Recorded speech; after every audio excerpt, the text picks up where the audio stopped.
Bienvenue dans l'émission Kanguka. Mon nom est Chris Ndikumana. Aujourd'hui, nous sommes vendredi.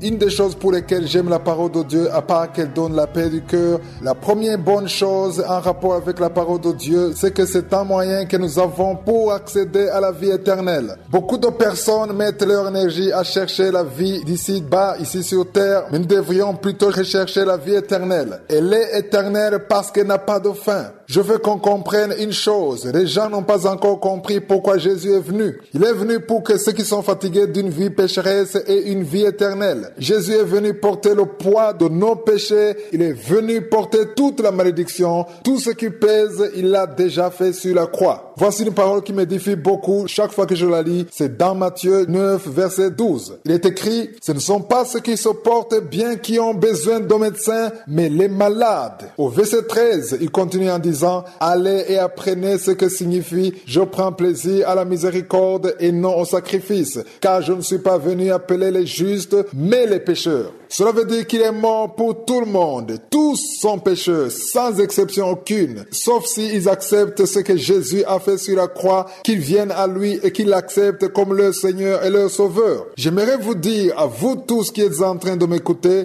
vous qui êtes encore dans la vie de péché, vous avez l'impression que votre vie est impure. Vous êtes les seuls à connaître le genre de vie que vous avez. Beaucoup de personnes sont en train d'être délivrées à travers cette émission de vendredi. Il y en a qui avant étaient liés par la masturbation, qui ont été délivrés. Beaucoup de personnes étaient liées par le mensonge, l'ivrognerie. Maintenant, ils sont libres. Ils sont sauvés. Je ne pourrais pas vous dire le nombre de personnes qui sont délivrées chaque jour parce qu'ils écoutent cette parole de vie. Aujourd'hui, ils sont sur le chemin qui mène au ciel. Vous êtes en train de bien vivre aussi longtemps que vous avez une vie qui donne gloire à Dieu. Vous qui êtes en train de m'écouter et qui êtes encore liés par le péché, sachez que Jésus est venu pour vous. Il n'est pas venu pour les justes, mais il est venu pour les pécheurs. Si vous sentez que vous êtes liés par le péché, Jésus est venu pour vous. Acceptez-le comme votre Seigneur et votre Sauveur. Il y a des gens qui sont en train de m'écouter et qui ont l'intention de se suicider. Vous vous sentez découragé, vous vous sentez amer. Si vous avez l'intention de vous suicider,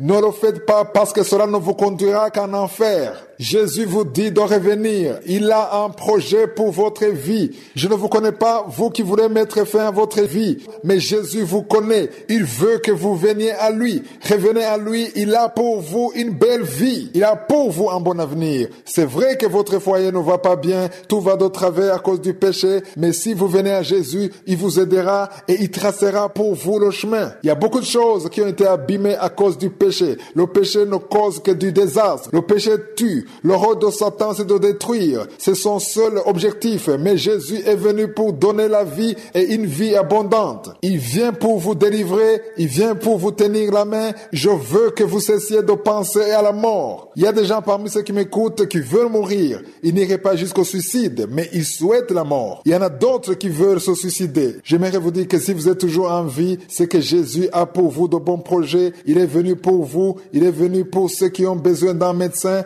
Il est venu pour les pécheurs. L'essentiel, ce n'est pas d'être sauvé uniquement, mais c'est d'être sauvé et de vivre le plan de Dieu pour votre vie. Il y a beaucoup de choses qu'il a préparées pour vous. Il veut que vous marchiez dans son plan. Il y a beaucoup de choses qui font que vous êtes confus, mais Jésus est venu pour vous. Venez maintenant et ne dites pas que vous viendrez quand vous aurez été délivré de tel ou tel péché. Venez tel que vous êtes. Si vous prenez de la drogue, venez tel que vous êtes. Jésus vous permettra de vaincre cette nature qui vous pousse à prendre de la drogue ou à être tout le temps ivre, à commettre l'adultère, à mentir tout le temps. Je sens qu'il y a beaucoup de personnes qui vont être délivrées à travers cette parole. Vous pouvez vous agenouiller maintenant si vous voulez vous repentir. Appelez Jésus pour qu'il vienne dans votre vie, ou sinon vous pouvez nous appeler au plus 257 75 11 47 39. Appelez-nous, Jésus vous délivrera. Votre nom sera inscrit dans le livre de la vie. Satan fouillera votre vie pour la gloire de Dieu.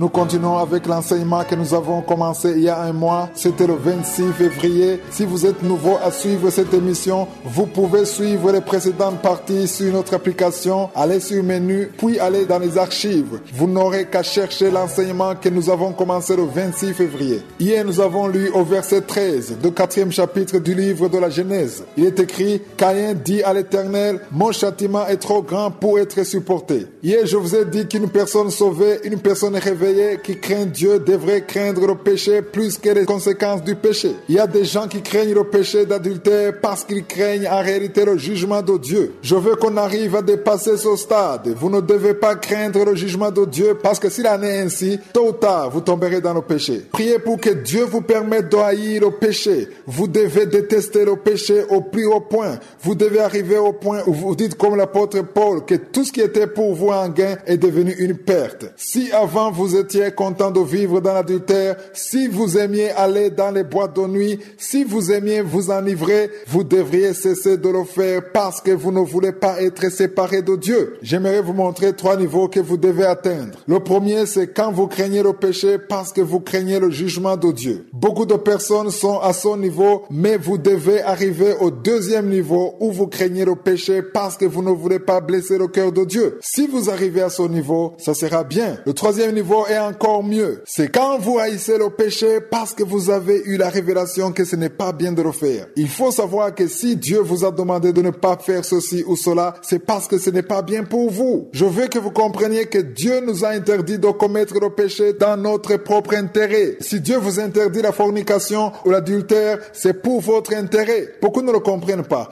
Vous devez toujours savoir qu'il y a des conséquences dans votre vie lorsque vous irez commettre l'adultère, le mensonge, le vol, lorsque vous vivrez dans la jalousie. Dieu vous interdit toutes ces choses parce qu'il veut vous protéger. Il veut vous éviter les conséquences. Il y a des conséquences qui viennent sur vous et surtout Dieu qui est blessé lorsque vous péchez contre lui. Dieu a été très contrarié lorsque Caïn a tué son frère Abel. Je veux que vous arriviez à ce niveau où vous craignez le péché parce que vous ne voulez pas seulement éviter le jugement de Dieu, mais aussi parce que vous n'aimez pas du tout le péché. Dans le nom de Jésus, vous pourrez vaincre le péché. Comme nous l'avons lu dans Genèse 4, verset 7, vous avez l'autorité de vaincre le péché. Si vous continuez à lire au 4e chapitre, vous verrez les enfants que Caïn a eus. Enoch, Irad, Lémec, etc. Puisque la malédiction était sur lui, plusieurs mauvaises choses sont arrivées, notamment dans la vie de ses enfants. Dans les 4 premiers chapitres de la Genèse, nous avons parlé de 2 personnes qui n'ont pas été fidèles à Dieu. C'est Adam et Caïn. Adam a péché contre Dieu, puis son fils a aussi péché en tuant son frère. Ce sont les 2 personnes qui ont écouté la voix de Satan au lieu d'écouter la voix de Dieu. La semaine prochaine, nous commencerons à voir 2 personnes qui ont écouté la voix de Dieu et ont refusé d'écouter Satan. Ces 2 personnes sont Enoch et Noé. J'aimerais vous demander de lire les 5 chapitres suivants, c'est-à-dire le 5e, 6e, 7e, 8e et 9e chapitre du livre de la Genèse. Il est possible que vous ne pourrez pas tout comprendre, mais lorsque nous commencerons à étudier sur ces chapitres, vous comprendrez. Et surtout pour lundi, je vous demande de lire attentivement le 5e et le 6e chapitre. Que Jésus vous bénisse. À la semaine prochaine pour la suite de cet enseignement.